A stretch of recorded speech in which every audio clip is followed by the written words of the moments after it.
آج حرام کھاتے کھاتے 70 برس گزر گئے، کبھی پسینہ نہیں آیا۔ سود کھاتے کھاتے زندگیاں ختم ہو گئی، کبھی پسینہ نہیں آیا۔ لوگوں کی ماں بہنوں کو تاڑتے تاڑتے زندگیاں ختم ہو گئی، کبھی پسینہ نہیں آیا۔ مسجدوں کی بے حرمتی کرتے، قرآن کی بے حرمتی کرتے، علماء کی توہین کرتے کرتے زندگیاں ختم ہو گئی، آج تک پسینہ نہیں آیا۔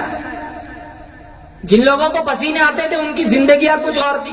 سفیان ثوری رحمت اللہ علیہ کا آخری وقت ہے، کتنے بڑے اللہ والے تھے، ماتھا زمین پر رگڑ رہے۔ کسی نے کہا سفیان تو بڑا اللہ والا ہے، بڑے بڑے کتب ابدالوں میں تیرا شمار ہوتا ہے، تجھے کیا فکر؟ کہا نہیں، وہ بڑا بے نیاز ہے، فعال لما یرید ہے، اگر پکڑنے پہ آئے تو 100 سال کے سجدے بھی منہ پہ مار دے، اگر قبول کرنے پہ آئے وہ بنی اسرائیل کی فاحشہ تھی، کتے کو پانی پلایا، 10 قدم دور نہیں گئی تھی، اللہ نے فرمایا تو ہے تو بڑی سیاکار، تو ہے تو بڑی بدکار، لیکن تو نے میری ایک گنگی مخلوق کی پیاس بجھائی، جا جنت واجب۔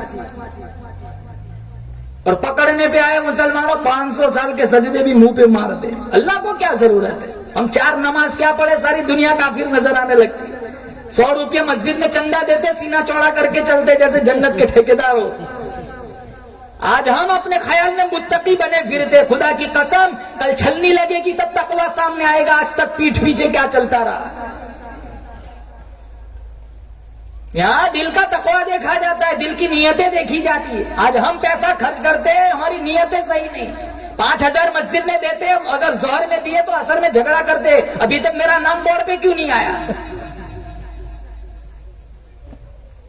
ایسے پیسوں کی اللہ کو کیا ضرورت ہے؟ مدینہ منورہ میں بادشاہ تھا، اس نے ایک مسجد بنائی اور اس کا ایک ذہن تھا کہ اس مسجد میں صرف میرا حصہ لگنا چاہیے اور کسی کا نہیں۔ اتنی عالی شان مسجد بنائی، چاروں طرف اس مسجد کا چرچا ہوا اور اس مسجد پر اس نے اپنا نام لکھوایا۔ رات کو سویا تو اس نے دیکھا فرشتے آ رہے، اس کا نام ہٹا رہے اور ایک عورت کا نام لکھ رہے۔ صبح بگل بجائے فوجیوں کو اکٹھا کیا، جاؤ مسجد کے پاس دیکھو کس کا نام لکھا ہوا ہے۔ وہ سارے فوجی گئے، کہا بادشاہ علی جناب کسی عورت کا نام لکھا ہوا نہیں ہے، آپ ہی کا نام لکھا ہوا ہے۔ اگلے روز پھر سویا، پھر یہی خواب دیکھا، فرشتے اس کا نام ہٹا رہے، ایک عورت کا نام لکھ رہے۔ اس نے دوسرے دن پھر فوجیوں کو بھیجا، جاؤ دیکھ کے آؤ۔